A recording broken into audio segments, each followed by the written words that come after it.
నమస్కారం శ్రీధర్ సార్. నమస్తే అండి. సార్ జనరల్‌గానే చాలామంది అనుకుంటుంటారండి. అంటే పేరెంట్స్‌కి ఉండేటువంటి అతి పెద్ద భయం. ఈవెన్ పిల్లలకు కూడా ఉంటుంది. గవర్నమెంట్ జాబ్‌కి గనక వెళ్ళాలి అనుకుంటే number of calculations they have. అందరికీ రాదు. టైం పట్టేస్తది. దానితో పాటు ప్రిపరేషన్‌కి కూడా డబ్బులు ఎక్కువవుతాయి. సార్ నంబర్ ఆఫ్ కాలిక్యులేషన్స్ ఉన్నాయి సార్. ఇటువైపు చూస్తే మీ దగ్గర రిజల్ట్స్‌లో ఇంట్లో కూర్చొని కూడా ఓన్లీ ఆన్‌లైన్ కోచింగ్ అటెండ్ అయ్యి జాబ్ క్రాక్ చేసినటువంటి వాళ్ళు కూడా ఉన్నారు అని చెప్పేసి చెప్తున్నారు. యెస్. ఎట్లా సాధ్యం ఇది? అంటే దానికి మీరేం చెప్తారు? ఆ కాలిక్యులేషన్ ఉండేటువంటి పేరెంట్స్‌కి, పిల్లలకి మీరేం చెప్తారు? యాక్చువల్‌గా అండి, ఎంత టైం పడుతది ఒక ఉద్యోగం తెచ్చుకోవటానికి? హ్మ్. అది depends on the commitment of the student. First thing ఏంటంటే పిచ్చిగీతలు గీసుకోకూడదు. అంటే మా ఊళ్ళో ఎవడికో 4 ఏళ్ళు పట్టింది కాబట్టి నేను కూడా 4 ఏళ్ళు చదువుతా. ఆ పిచ్చిగీతలు గీసుకోకుండా హ్మ్. ప్లెయిన్ వైట్ పేపర్‌తో మా దగ్గరికొస్తే, హ్మ్. అంటే లోపల ఏమీ ఉండకూడదు. మా దగ్గరికొస్తే ప్లాన్ ప్రకారం గనక ప్రిపేర్ అయ్యి కొద్దిగా అదృష్టం కలిసొస్తే హ్మ్. 8 నెలల్లో ఉద్యోగం వచ్చి వెళ్ళిపోయిన పిల్లలు ఉంటారండి. హ్మ్. అంటే అదృష్టం కలిసి రావటం అనే మాట ఎందుకు మాట్లాడాను అంటే, కరెక్ట్‌గా మన ప్రిపరేషన్ పూర్తయ్యే రోజుకి నోటిఫికేషన్ వచ్చిందనుకోండి, అదే అదృష్టం కలిసి రావటం. అంతేగాని మనం పెట్టిన లాటరీ పెట్టిన 10 క్వెషన్‌లో 10 తగలటం అనేది కాదండి నా పాయింట్. హ్మ్. హ్మ్. హ్మ్.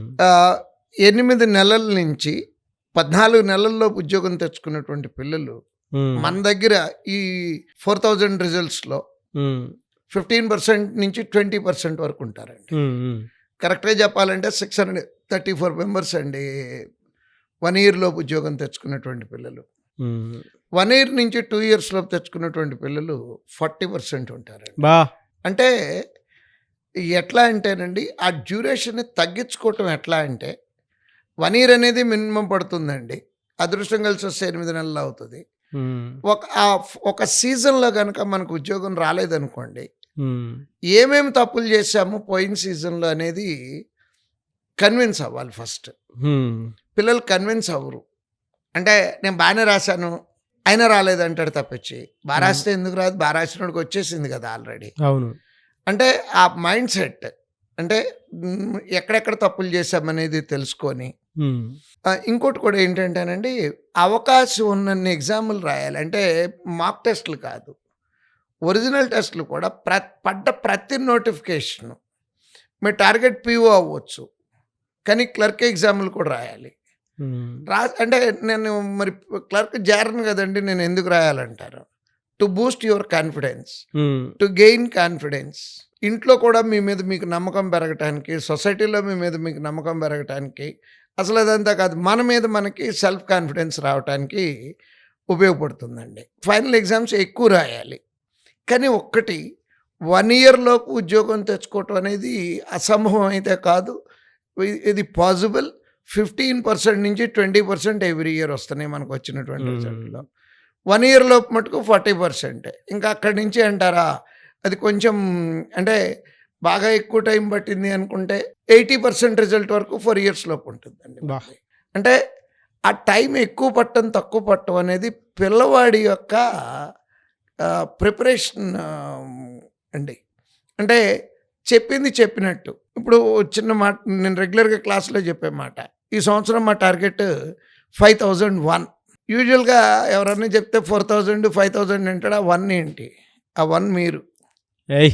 I will achieve my 5000. I will work for my 5000. You just work for 1 job. ఆ ఒక్కదాని కోసం మీరు పని చేయండి. మిగతా 5000 కోసం మేము పని చేసుకుంటాం. బా! సో, ఈ ఈ రకంగా ఆలోచన విధానం గనుక ఉంటే, ఒకటండి, బాగా సీరియస్‌గా ప్రాణాలు పెట్టేసి జీవితం త్యాగం చేసేసి అంత అవసరం లేదండి. హ్మ్. నవ్వుతూ, తుళ్ళుతూ, ఫ్రెండ్స్ అన్నీ ఉండొచ్చండి జీవితంలో. హ్మ్. This is also a part. సినిమాలు మానేయమని, తపస్సు చేయమని, రూమ్ తలుపులేసేసుకోమని, అజ్ఞాతంలోకి వెళ్ళిపోమని ఏమీ అంటలేదండి. హ్మ్. హ్మ్. రోజుకొక 7, 8 గంటలండి. అంతకు మించి అవసరం లేదు. హ్మ్. చక్కగా 7, 8 ప్లాన్ కావాలండి. నెక్స్ట్ ఓపెన్ మైండ్ కావాలి. అంటే టీచరు, నాన్న ఇది నువ్వు చేస్తుంది తప్పు అంటే, హ్మ్. కక్షతో అన్నాడని కాకుండా, నన్ను ప్రతిరోజు పిల్లలు ఎట్లా తయారైందంటేనండి, రోజు నన్నే పాయింట్ ఔట్ చేస్తున్నారు సార్ మీరు అంటాడు. హ్మ్. శత్రుత్వం ఏమన్నా ఉంటుందా మీకు నాకు? హుహు. ఎక్కడన్నా ఎప్పుడన్నా మనం పంపుల దగ్గర కొట్టుకున్నామా? కొట్టుకోలేదు కదండీ! మిమ్మల్ని మీకు ఎందుకు చెప్తున్నాం మేము?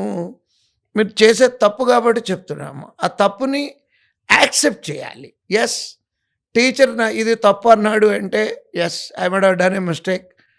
దాన్ని కవర్ చేసుకోవాలి. సార్ కవర్ చేసుకోలేకపోతున్నాం అనుకుందాం. ఆయన దగ్గరికి వెళ్ళి సరే ఇది తప్పని మీరు అంటున్నారు, కవర్ చేసుకుందామని నేను ట్రై చేస్తున్నాను, నా వల్ల అవ్వట్లేదు, సలహా చెప్పండి.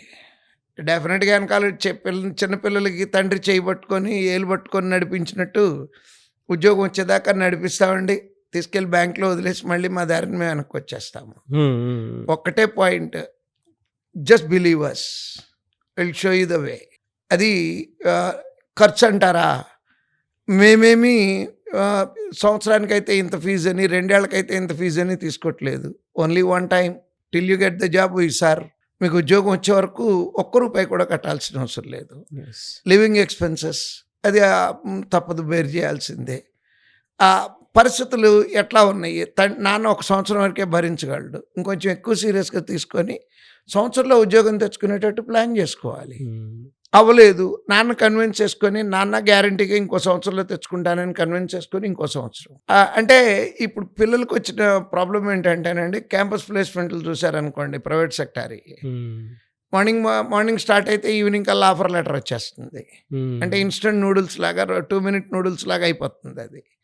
సో కాంపిటేటివ్ ఎగ్జామ్ అయితే ఇట్స్ నాట్ 2 మినిట్ నూడిల్స్ అండి, మినిమం 8 months పడుతుంది. మెంటల్గా ప్రిపేర్ అవ్వాలి, పేరెంట్ కూడా ఫైనాన్షియల్గా ప్రిపేర్ అయ్యి ఉండాలి. ఇది 8 నెలల నుంచి సంవత్సరం పాటు నా కొడుకుని కానీ నా కూతుర్ని కానీ నేను చదివించుకోగలిగే కెపాసిటీ ఉండాలి నాకు అనుకొని మెంటల్గా ప్రిపేర్ అయ్యి పిల్లోడికి కూడా చెప్పాలి, చెప్పి పంపించాలండి. నాన్న నా దగ్గర ఉన్న డబ్బు ఇది, నేను నిన్ను ఇంతవరకు భరించగలను, ఈలోపు ఉద్యోగం తెచ్చుకో, ప్లాన్ చేసుకో. మళ్ళీ దాన్ని టెన్షన్ కింద తీసుకోకూడదు పిల్లలు. ఇది 1 year ఉంది, 1 year ఉంది, 1 year ఉంది, 1 year ఉందని. 1 year ఉంది. నాన్న నాకు సంవత్సరం టైం ఇచ్చాడు. సంవత్సరంలో నేను మళ్ళీ మా ఊరు తిరిగి వెళ్ళేటప్పటికి మా ఊళ్ళో బ్యాండ్ మేళంతో నాకు ఎదురొచ్చేటట్టు వెళ్ళాలి నేను. ఆ ఫీల్తో ప్రిపేర్ అయితే డెఫినెట్గా 1 yearలో ఉద్యోగం సంపాదించుకోవాలి. హాయిగా ఉంది సార్, అసలు స్ట్రెస్ అంతా తగ్గించినట్టుంది. Thank you so much Sridhar sir. Thank you.